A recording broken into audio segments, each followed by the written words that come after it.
The Bulls have officially shut down Lonzo Ball for the season, and although he has been out for the entirety of this year so far, I still think this has a pretty dramatic impact on the remainder of the year, so that's exactly what we're going to cover. What does Lonzo Ball's injury and him being shut down for the year mean long-term and short-term for the Chicago Bulls? But if you enjoyed this content, please like and subscribe. It truly means the world to me, but let's not waste any more of your time. Let's go ahead and get right into things. As mentioned, Lonzo Ball has been shut down for the season after dealing with a left meniscus injury last year that put him out for the remainder of the year after the injury occurred on January 14th of last year's season. He went into the offseason, expectations were that he would likely be able to play this year early on, or at least during the middle part, and it just kept getting pushed down and pushed off and longer and longer.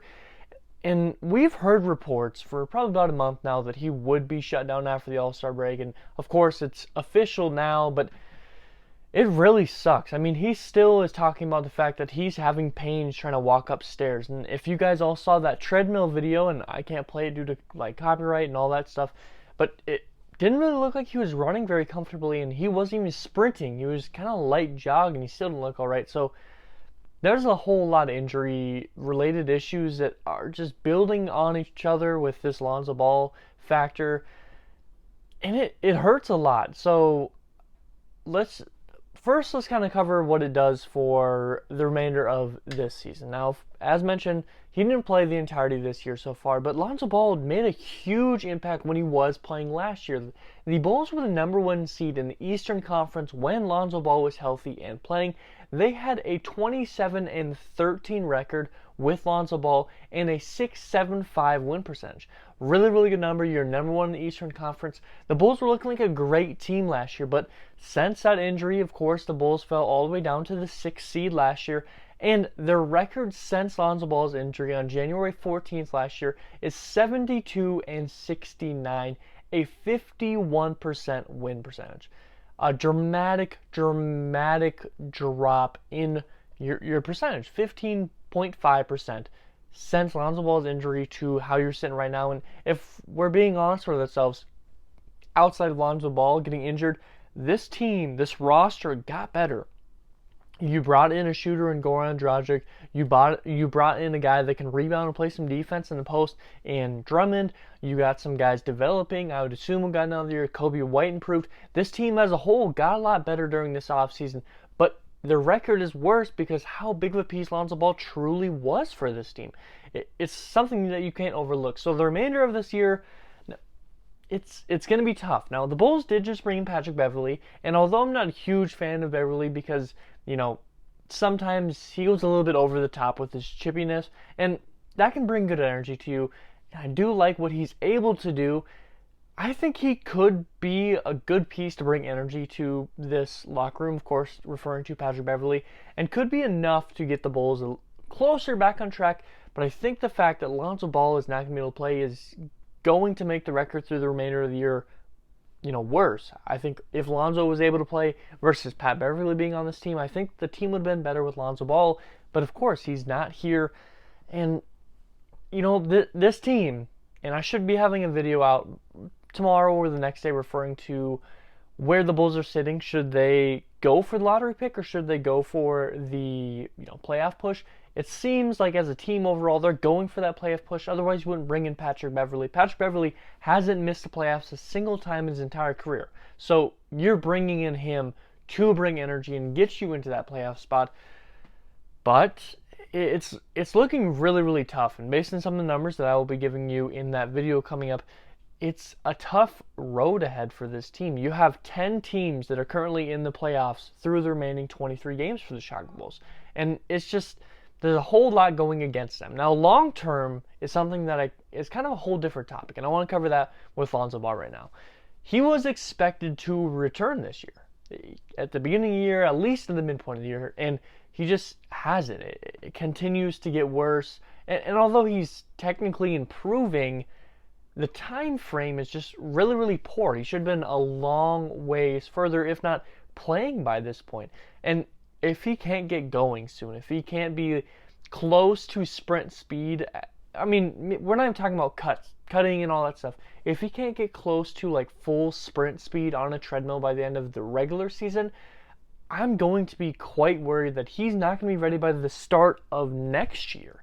And that's a whole lot to unpack. I mean, you're looking at this team. Patrick Beverley just got a purchase in the buyout, and correct me if I'm wrong, but a buyout, if you are bought out, it means you only have like 1 year left on your deal, so you'd have to re-sign Pat Bev. I'm not sure how cap space is going to be looking out, but Vooch is a free agent. Kobe White's a free agent. I would assume it was a free agent. You have a whole lot going on. DeMar only has 1 year left. Are you moving on from him? And depending on where you place in the end of the year, if you're in the playoffs or if you're somehow managed to get your pick or you don't get your pick, how is that looking? I mean, things could get really, really rough for this team if Lonzo's not able to return at the start of next year. And it's really, really worrisome because, personally, I have dealt with a meniscus sprain, but just so you guys know, a sprain is a minor tear, so it kind of was tear.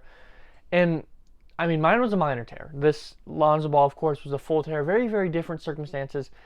But it took me about a month to get back to playing ability. I wasn't 100%.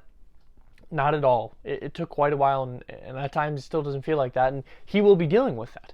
He won't ever be truly 100%. I mean, we saw that with Derrick Rose. Derrick Rose dealt with ACL injury. He never reached back to what he was. Now, on the opposite side of things, Zach LaVine was not an all-star caliber player when he tore it, and then he got traded to the Bulls, and now he's a two-time all-star. So you can recover and become even better, and Lonzo has the potential to be better if he returns, but it still seems like a very, very long road. And long-term for this team, if you don't get your pick, whether you make playoffs or not, if you don't get your pick this year and you don't re-sign, Io, Kobe, Vooch, Pat Bev, or whomever it may be, and you decide to sit on this team and hope for Lonzo Ball to return, you could be stuck in a very slippery slope again next year where either he doesn't return at all once again, because there's possibility that he never gets fully comfortable again with all that, the cutting and all that stuff, or he returns near the halfway point and you're just a little bit too far to really make a push to be a top team. And that's just really worrisome because we're talking about if he's not able to return full strength at the start of next year or near the midway point, and you don't do good in your playoff push and you end up in a tough spot going against a 1 or a 2 seed next year, and this year doesn't go good, next year you don't do good, and this Lonzo Ball injury hasn't fixed itself. Now DeMar's gone. Now Vooch could likely be gone if you don't re-sign him, depending on if you brought back Io or Kobe. Zach LaVine's already 2 years into his big time contract. Lonzo Ball might be a free agent by that point. I'm not sure if he was 3 years or 4 years. I mean, this injury could become a rolling snowball that just gets bigger and bigger and causes an avalanche for this Bulls team if they can't get it going.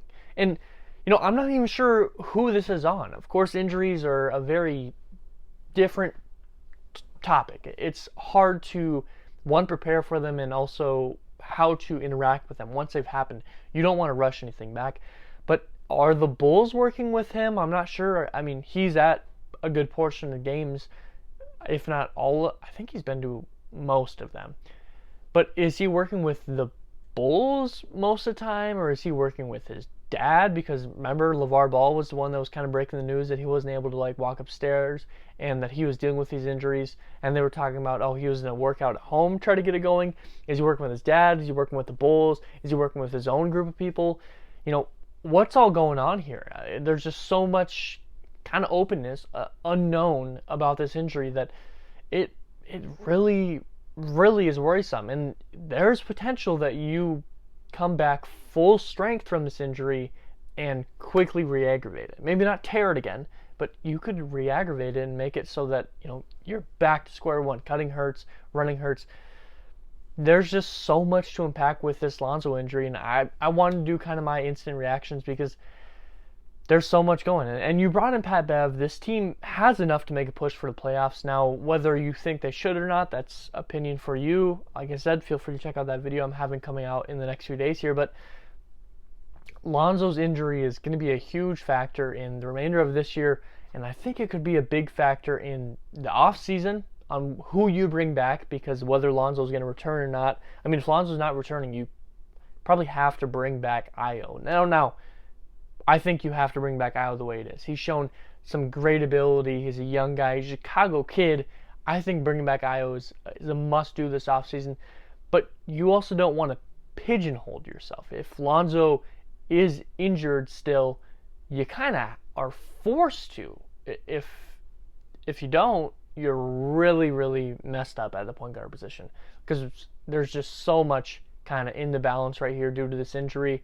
You got to hope that this Lonzo situation can start to figure itself out over these next couple months. I mean, you have 2 more, maybe 3 more months of the NBA season before playoffs and then the playoffs. You hope that before the offseason officially starts, this starts to get moving in the right direction. But, man, it is very stressful. I mean, huge fan of Lonzo. Lonzo might be, at least when he was playing, one of my favorite players on this team, right? Besides Zach LaVine and Patrick Williams. I'm a big fan of both those guys. DeMar DeRozan obviously has quickly climbed into that group of guys, at least based on current players for the Bulls. Of course, like Derrick Rose and guys like that are in a different category. But I'm a big fan of Lonzo. I think he brought a ton to this team, and he was a very, important player on this roster when he was playing. And there's a lot of doubt, there's a lot of worry surrounding him, surrounding the Bulls, and a lot of us fans. But what do you think about this Lonzo Ball injury? Do you think it's going to have an impact on this offseason or on next year? And when do you think the timeline is for Lonzo's return? Comment all that down below. Of course, as mentioned, I have a really, really big video, a lot of numbers going into it about whether, the Bulls, should they tank to get their pick back after trading it to the Magic, or should they make a push for the playoffs? I have a video coming up in the next coming days. I would highly suggest that if you did enjoy this video. And if you did enjoy the video, please like and subscribe. It truly means the world to me. And as always, I hope it taught some today. Hope it made you smile. Hope it made you laugh. Something really important to me. Affects most of the day in a great way, because every single day can be a great day if you all just put in the effort. And as always, you guys all be safe out there.